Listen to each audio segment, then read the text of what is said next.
Esta escena. Es una situación que resulta casi universal y, francamente, de lo más frustrante.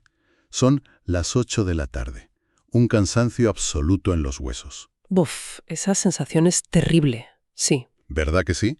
El cuerpo pesa toneladas. Ha habido movimiento constante en todo el día. Que si reuniones, que si recados, llamadas. Vamos, que no ha habido ni un solo segundo de respiro real. Ni uno. Y sin embargo, al mirar alrededor, la casa sigue con esos pequeños desórdenes.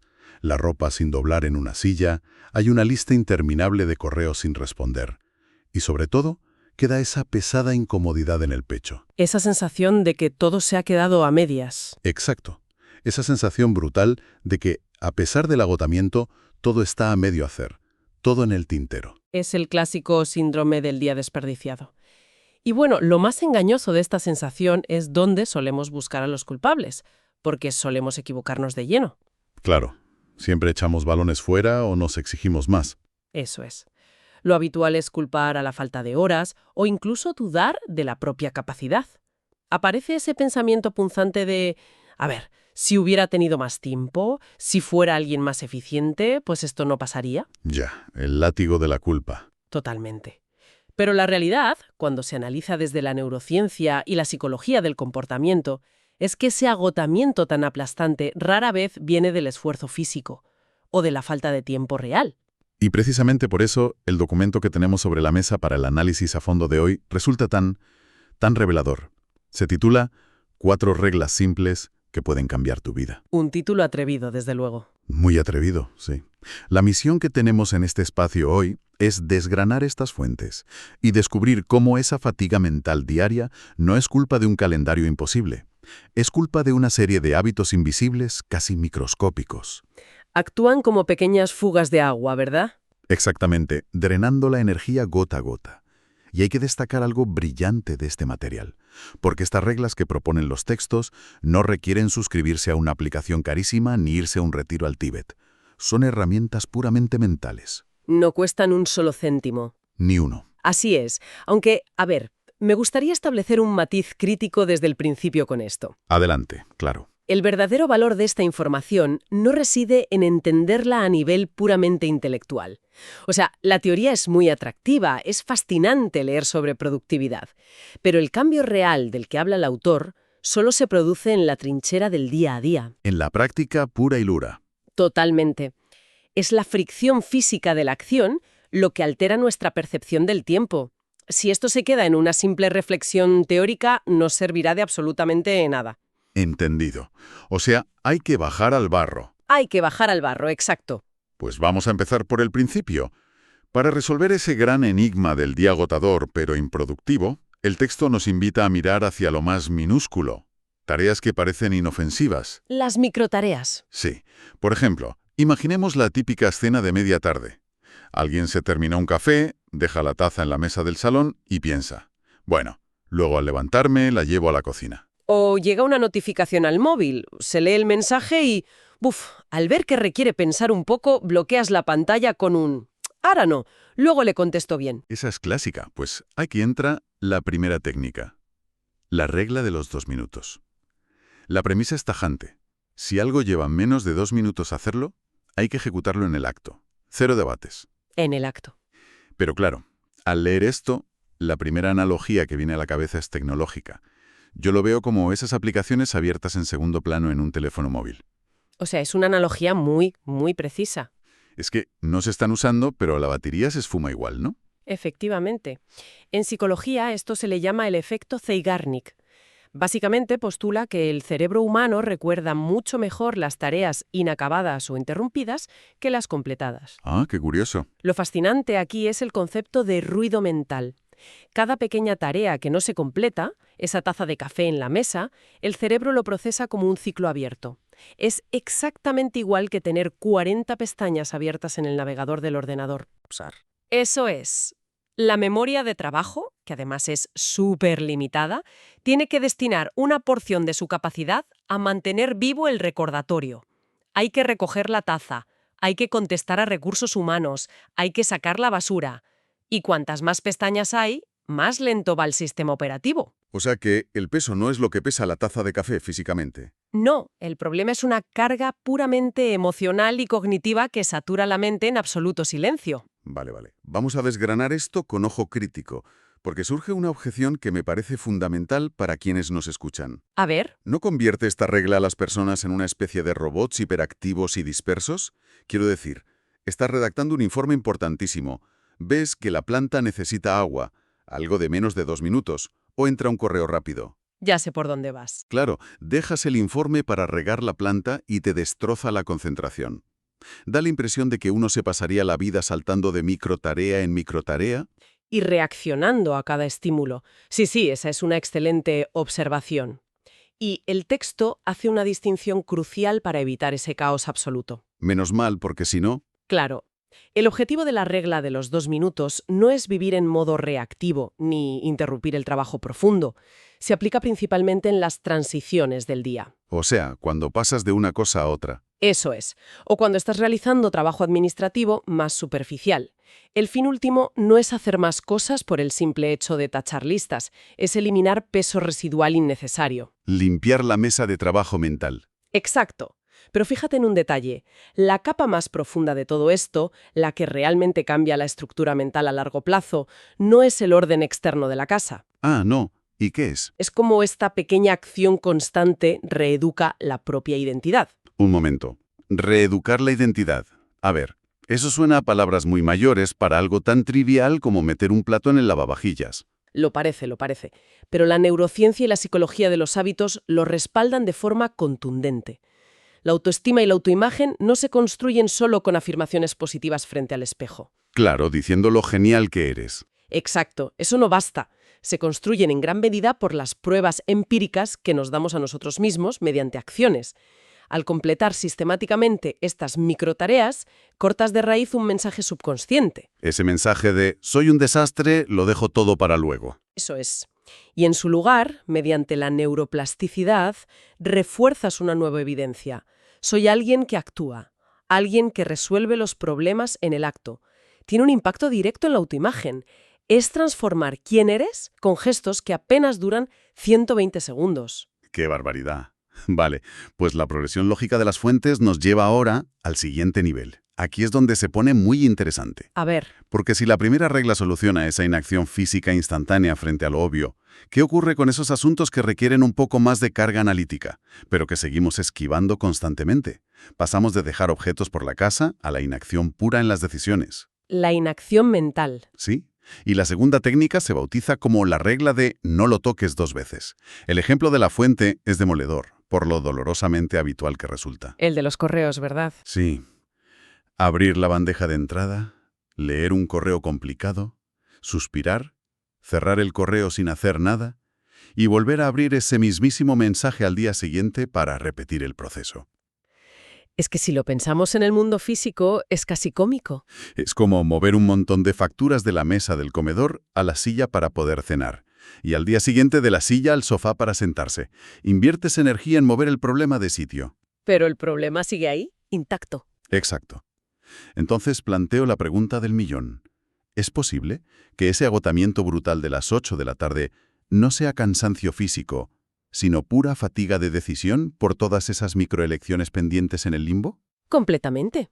De hecho, la teoría detrás de la fatiga de decisión lo confirma de manera categórica. Cada vez que el cerebro se enfrenta a una elección, por minúscula que sea, consume glucosa. Hay un gasto metabólico real. Real. Cuando se lee un correo electrónico 3 veces en una semana sin resolverlo, se ha consumido energía analizando la información, evaluando el tono. 3 veces distintas. Y el resultado sigue siendo 0. Por eso la regla de no lo toques 2 veces es tan radical. Actúa como un cortafuegos.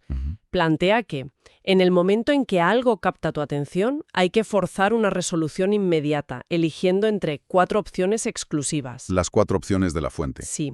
Se hace en el momento, se delega a alguien, se archiva en su lugar definitivo o se elimina directamente. No hay término medio. Hacer, delegar, guardar o eliminar. Es un filtro casi despiadado, ¿eh? Lo es. Pero claro, me pongo en el lugar de quien nos escucha en un entorno laboral complejo. Aplicar un filtro de decide ya o bórralo suena a que se puede liar parda si uno se equivoca por las prisas.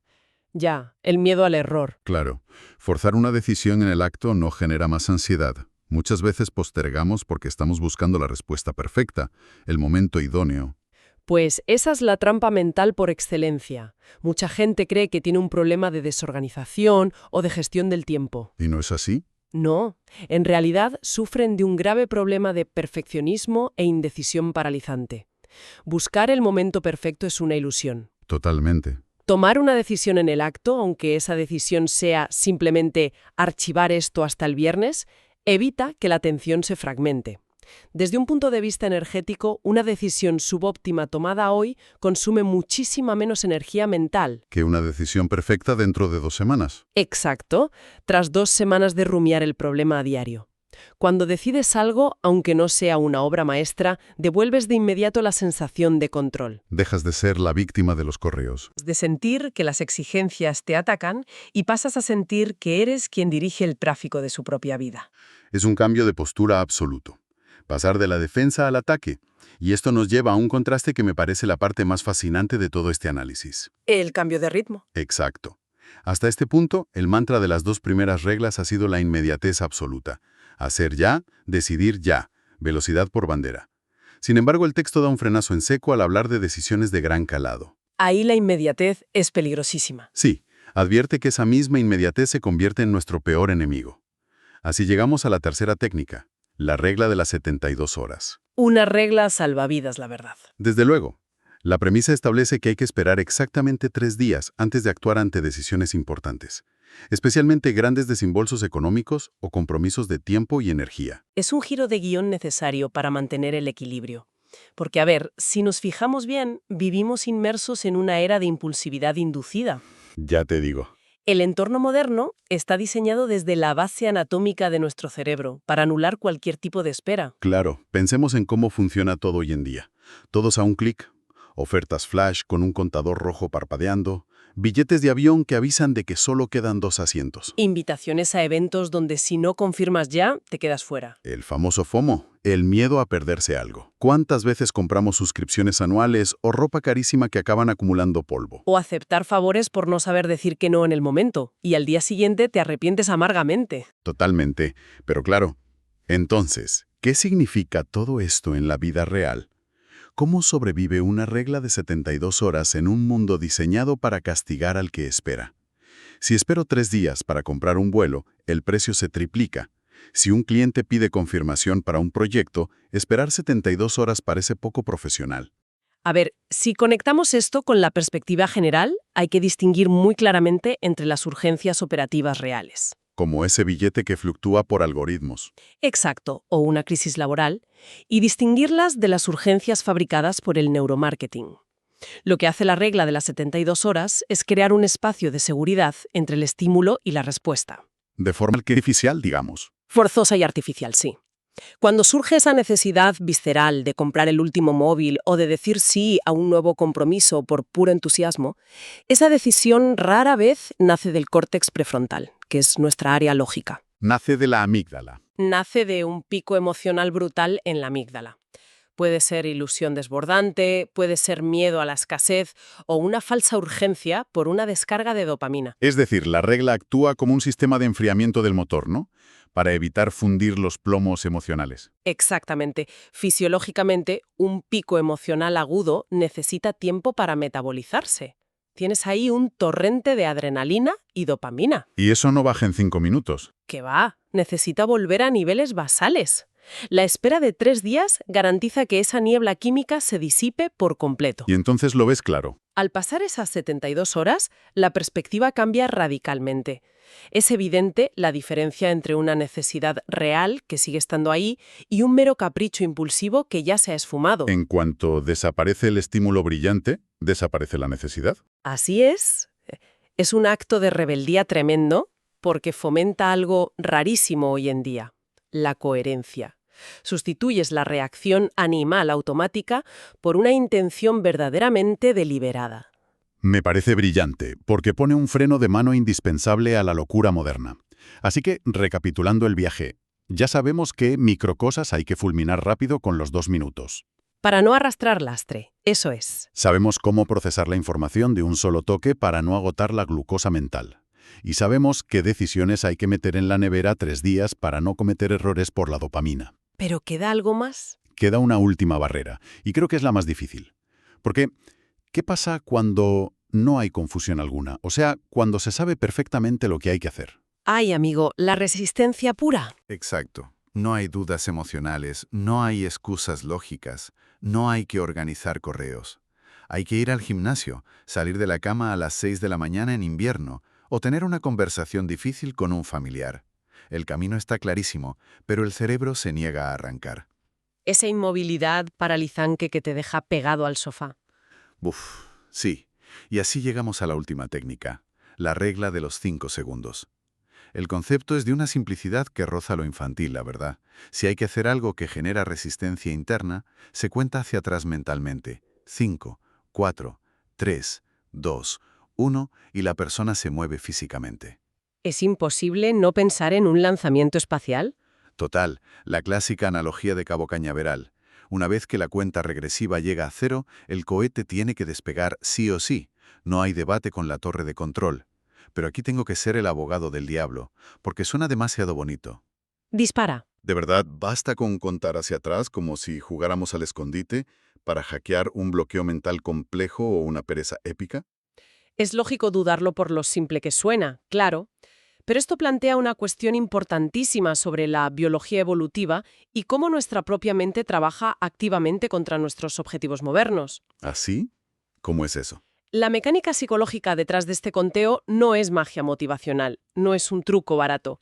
Es neurociencia aplicada para cortocircuitar el cerebro. Interesante. A nivel evolutivo, el imperativo del cerebro humano no es que seamos felices, ni productivos, ni que vayamos al gimnasio. Su imperativo es la supervivencia y la conservación de energía. Ahorrar calorías, claro. Eso es. Cuando la mente detecta incomodidad, esfuerzo o incertidumbre, ya sea el frío al salir de la cama o la ansiedad ante una charla complicada, su función primaria es protegernos de ese gasto. Y ahí es cuando arranca la fábrica de excusas a pleno rendimiento, me imagino. Justo ahí.